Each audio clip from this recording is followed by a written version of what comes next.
Hi guys, it's Mariana from Solid Foundations Therapy, and I'm here to talk about this month's therapy tip. I wanted to name this specifically, it's never just about the dishes, because it never really is about the dishes. And if you ever found yourself in that same argument over and over again, this might be why it feels so big when it starts so small. I intentionally chose this title because in couples therapy, I often see partners who think they are arguing about what happened, but in reality, they're reacting to what it means to them. On the surface, it may look like dishes in the sink, for example, chores not being done, or someone not following through. While one partner says, "You never help me," the other one may respond, "That's not true." And suddenly, a small moment turns into emotional distance. But underneath that, one partner may actually be saying, "I feel alone, I feel overwhelmed, or I don't feel supported." While the other one may be hearing, "I'm not enough," or "I'm failing." So it's interesting how the same situation is happening, but two very different meanings are being created. And that's where conflict really lives often. In relationships, we don't just react to behavior, we react to the meaning we assign to it in our heads. A sink full of dishes might mean I'm carrying everything alone, while being confronted might mean I'm not enough. It's important to recognize that once that meaning gets activated, emotions typically will follow very quickly.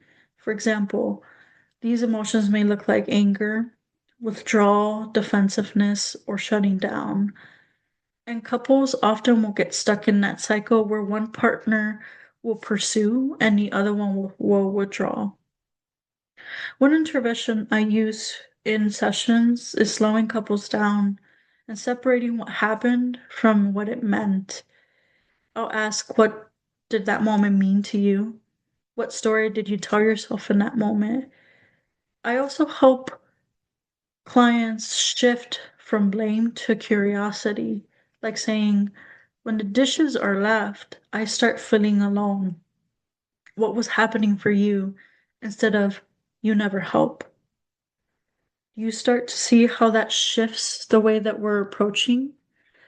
It's interesting how research in attachment, as well as Dr. John Gottman's work, have shown that couples who create shared meaning and emotional understanding are more likely to stay connected.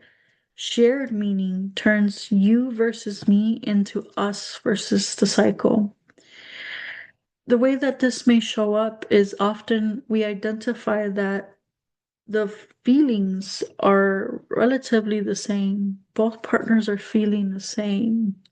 It's just that it looks different. It's interesting when we start to unpack what this situation means. A lot of those emotions are the same or are named the same, but just have a different face. At the end of the day, most couples aren't fighting about dishes. They're fighting for connection, for safety, for feeling that they matter.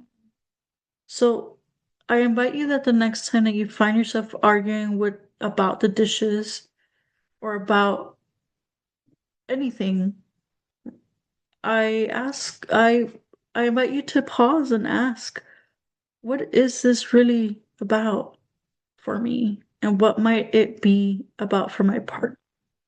Because it's never just about the dishes. It's about what we're really needing from each other underneath that cycle.